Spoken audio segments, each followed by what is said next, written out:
We're no longer asking, can we do this? We're asking, should we do this?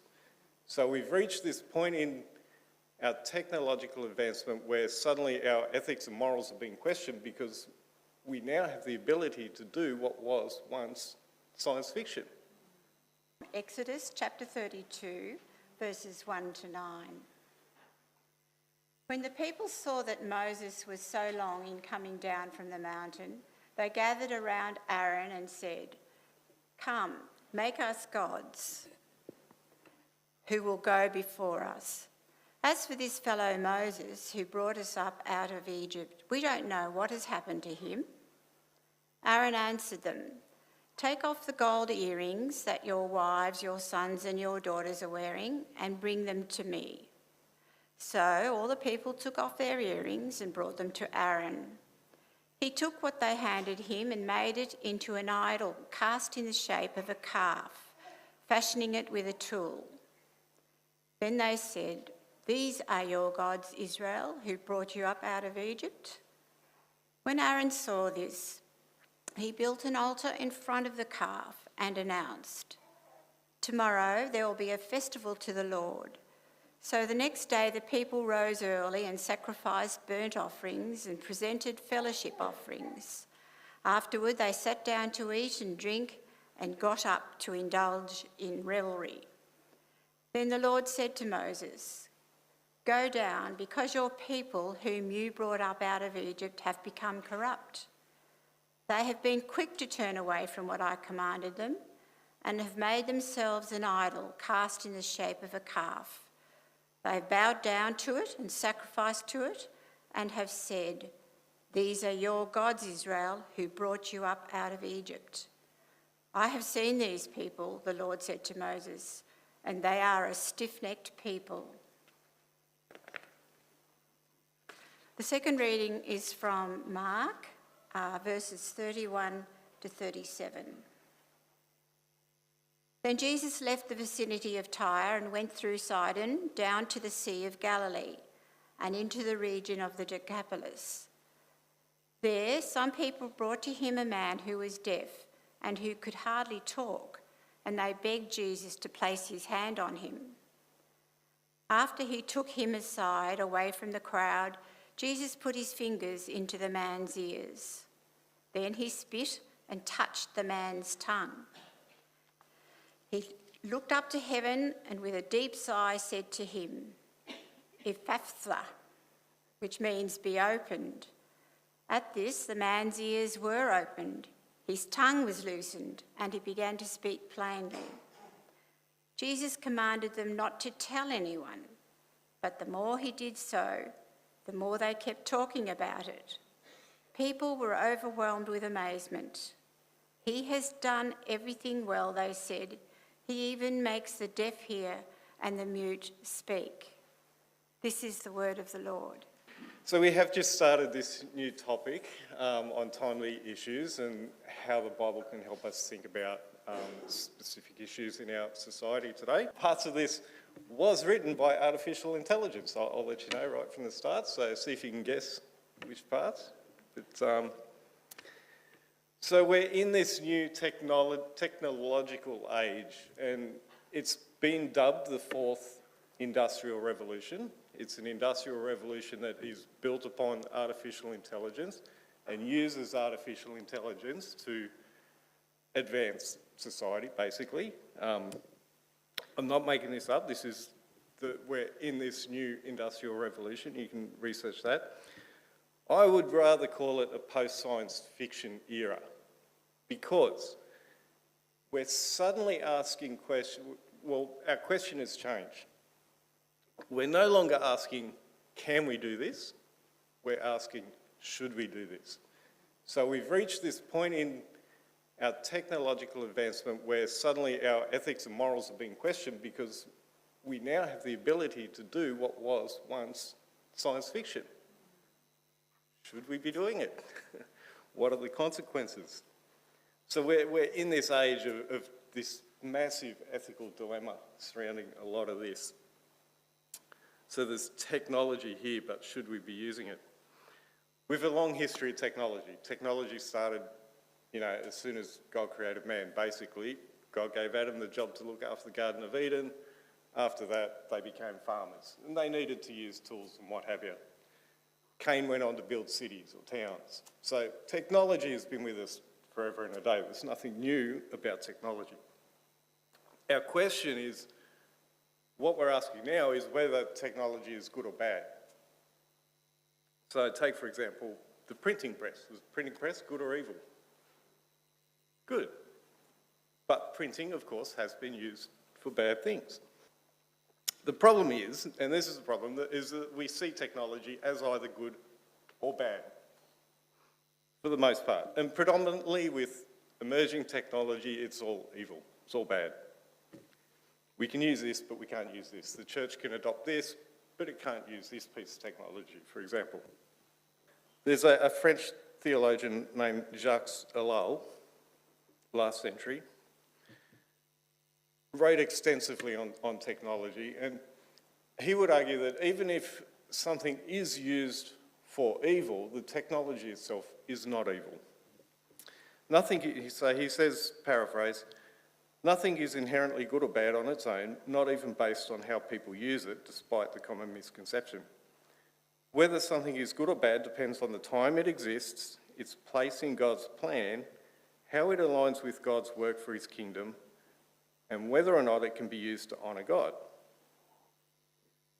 So even technology that is used for bad, the technology itself is amoral. It's not the guitar's fault that it's been used to worship an idol, so to speak. So the first step in learning to live with and use technology is to understand that it's not good or bad. It can be used for either. It's not technology's fault. So we needn't shy away from or fear technology. Douglas Adams, so Hitchhiker's Guide to the Galaxy, anyone? Yep. Some of us know about it. Celebrated atheist, but he's got this, in one of the last Hitchhiker books, he came up with these 3 rules for technology, and I do like it. It's rule number 1, anything that is in the world when you were born is normal and ordinary and is just a natural part of the way the world works. Yep. So this generation of kids that are being born today, they're going to grow up with artificial intelligence as an embedded part of their life. They won't know life without artificial intelligence. Good or bad, I don't know. Rule number 2, anything that's invented between when you're 15 and 35 is new and exciting and revolutionary, and you can probably get a career in it. Anything invented after you're 35 is against the natural order of things and is bad. So I think most of us can relate to that. So God has created us as creators. We are co-creators. And we have a responsibility to continue creating, whether it is technology, art, music, or relationships, etc. That's who we are. We are designed to create. So there's nothing wrong with that. But it's our responsibility to ensure that we have created us, that what we have created, is used for his kingdom. So the example that we read in Exodus 32 was when Moses is up in the mountain and everyone else is down building idols with a goal. I want to go back to Exodus 31. Starting at verse 2 says, "See, I have chosen Bezalel, son of Uri, the son of Hur, of the tribe of Judah, and I have filled him with the Spirit of God, with wisdom, with understanding, with knowledge, and with all kinds of skills, to make artistic designs for work in gold, silver, and bronze, to cut and set stones, to work in wood, and to engage in all kinds of crafts. Moreover, I have appointed Aholiab, son of Ahisamach, of the tribe of Dan, to help him. I've also given ability to all the skilled workers to make everything I have commanded you." So here they are. God's given Bezalel and Aholiab the skills and the knowledge to build. At this stage, they're building the tent of meeting. So God has empowered these guys with the ability to create the technology that's going to design and build this portable tent meeting that they carry around for 40 years in the desert. So, technology being used for good. The very next chapter in Exodus, they're using the same skills, the same technology to craft idols.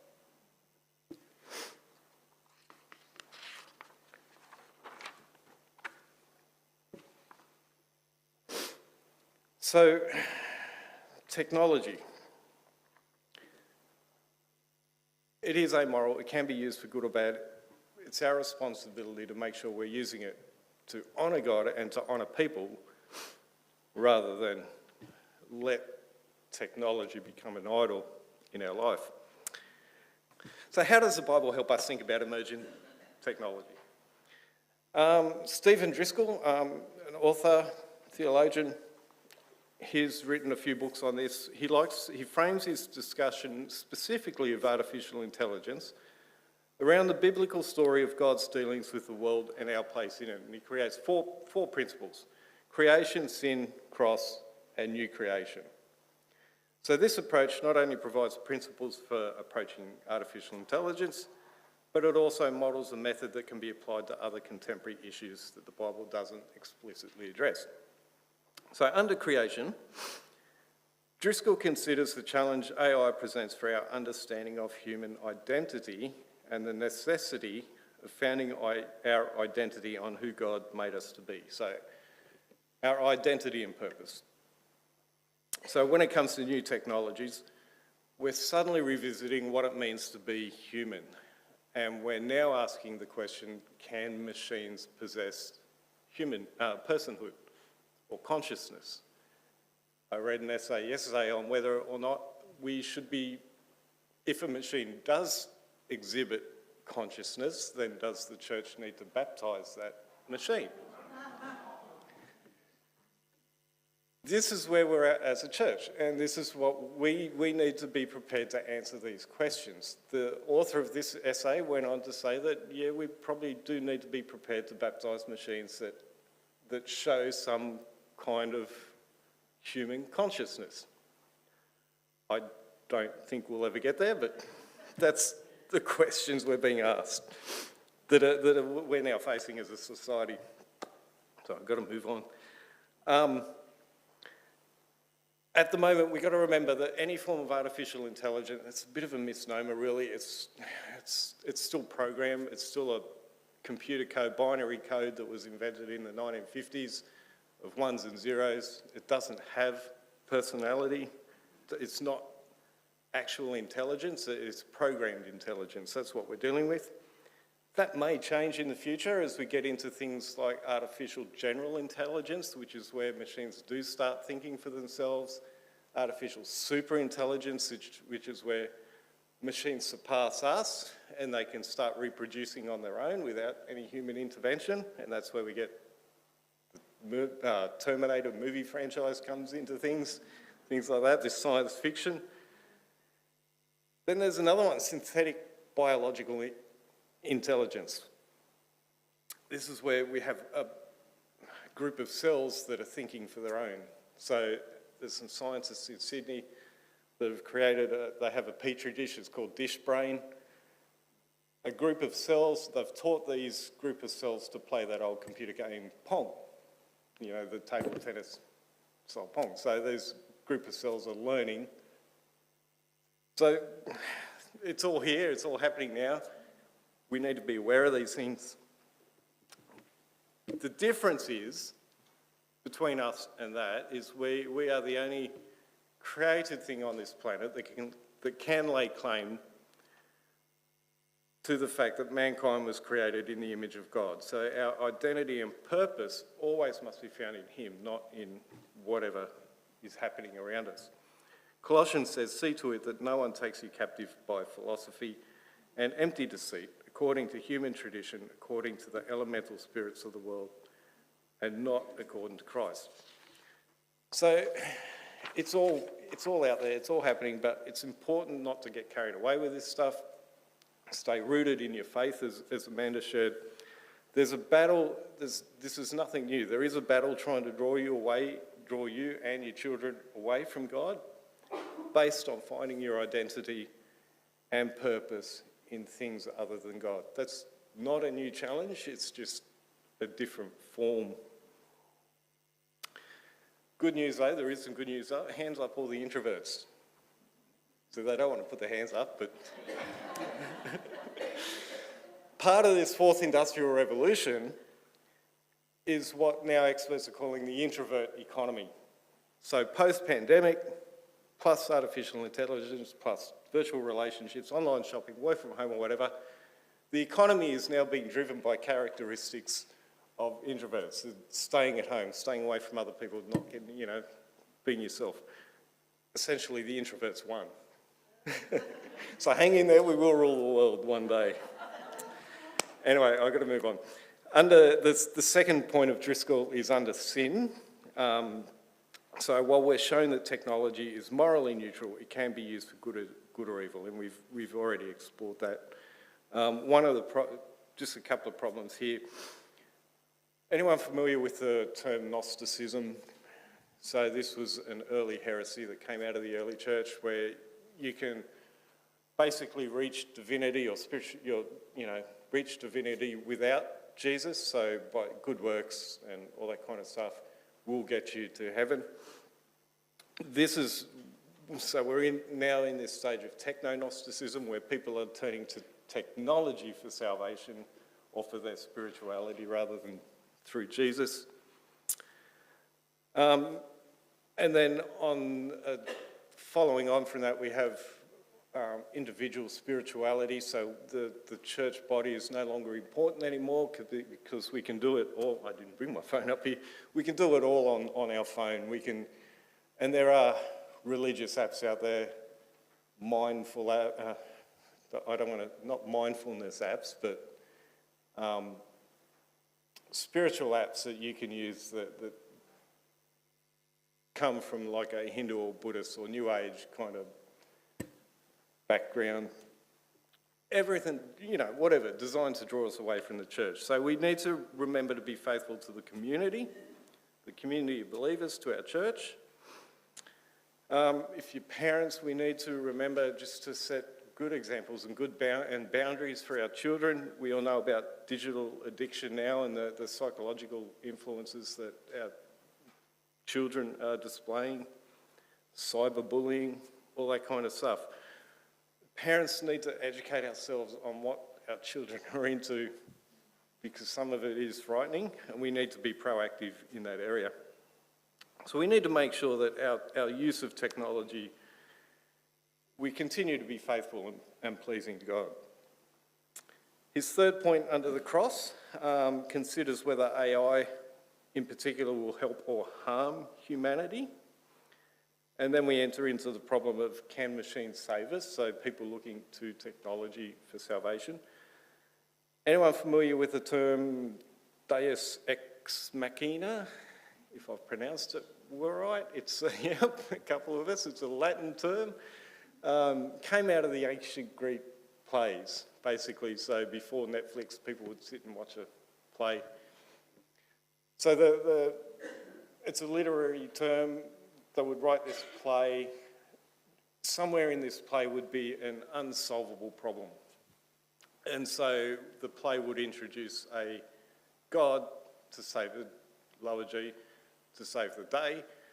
When they translated this to a play, they had to use a machine to introduce the God. So normally it would be a crane would introduce this person acting as a God down into the play, and then we get this term Deus ex machina, which means God of the machine. So we're suddenly turning away from society, not when I say we, society, turning away from the cross, turning away from Christ, and looking at salvation through other means. Ecclesiastes 3:11 says this: He's made everything beautiful in its time. He has also set eternity in a human heart. So our search for immortality and for eternity is not bad. That's who God made us. That's how God made us. We have this hunger for eternity, it's a natural response to who we are. There's nothing wrong with it. But the problem is that we're now looking for immortality sans cross. So cryogenics, I'm sure you're familiar with. Transhumanism is another one where we upload our mind and consciousness into a machine and we're able to live forever through this machine. These are all things that are happening. Holbrook has a cryonics facility down in Holbrook, I'm sure you're aware. They had their first patient delivered last year. It was an hour away. So again, should we be doing this? We can do it. Well, we think we can do it. So unfortunately, the cross is no longer sufficient. We need another guarantee for our eternity. Paul says, of course, "For I'm not ashamed of the gospel because it's the power of God that brings salvation to everyone who believes, first to the Jew, then to the Gentile. For in the gospel the righteousness of God is revealed, the righteousness that is by faith from first to last, just as it is written, the righteous will live by faith." So we know that there's only one door to salvation. We know that the cross is the answer. The problem is, in our evangelism, how do we get that message across? So you're witnessing to someone who has their faith set on cryogenics, that they can be frozen. They're afraid to die, they can be frozen. Science will reanimate me in 1,000 years and I'll be all healed. How do we evangelise to someone like that that has an inherent fear of death or the afterlife? Don't really know the answer to that one. It's a tough one, but I think Hebrews chapter 6 touches on it a little bit. Because God wanted to make the unchanging nature of his purpose very clear to the heirs of what was promised, he confirmed it with an oath. God did this so that by two unchangeable things in which it is impossible for God to lie, we who have fled to take hold of the hope set before us may be greatly encouraged. We have this hope as an anchor for the soul, firm and secure. So the difference for us in our evangelism is our hope, our faith, it is secure. We don't have to rely on possibilities or theories, but we have this firm and secure hope. And the last point that Driscoll makes under the new creation, and he talks about this, technology promises greater wealth, health and freedom than ever before, has never really eventuated. That's been the promise of technology right throughout history, that greater wealth, health and freedom. But instead what happens is you end up with a greater gap between the haves and the have-nots. So the rich get richer, the poor get poorer. We've never been able to enter into this technological utopia that has always been promised to us.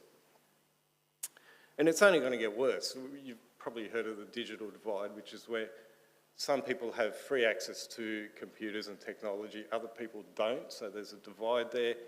Now we have this artificial divide, artificial intelligence divide. People have access to AI and all that kind of technology, other people don't.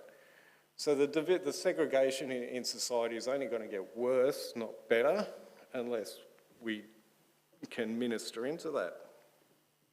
Early predictions with the computer back in the 50s and 60s estimated that by the year 2030 we would only need to work 15 hours per week and society's biggest problem would be boredom.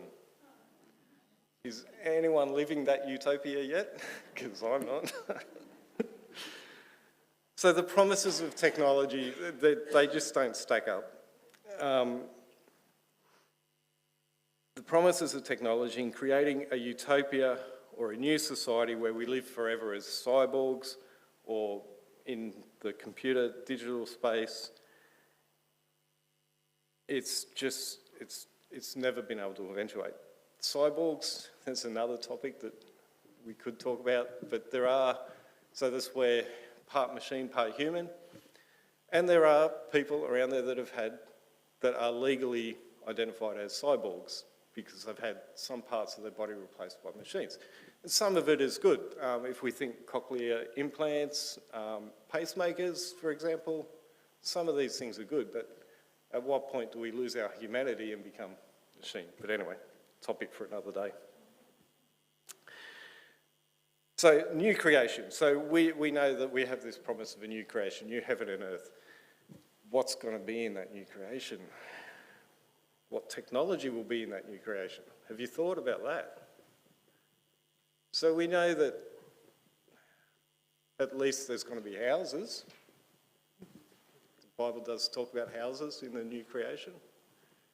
What other technology is going to be there? I don't know, I've never really thought about that. So I think the key with living with technology is just to understand that it can be used for good or bad. That technology in itself is not bad. It's how we use it. The key is to maintain our relationship with God, keep our faith grounded on the cross, maintain our relationship with people, love God, love people. That's our mission. And when technology starts to get in the road of that, when technology starts to draw us away from those two things, then we need to pull back and say, hey, maybe this is not so good. But I want to leave you with one other question. So we've asked the question today, how can the Bible help us think about technology?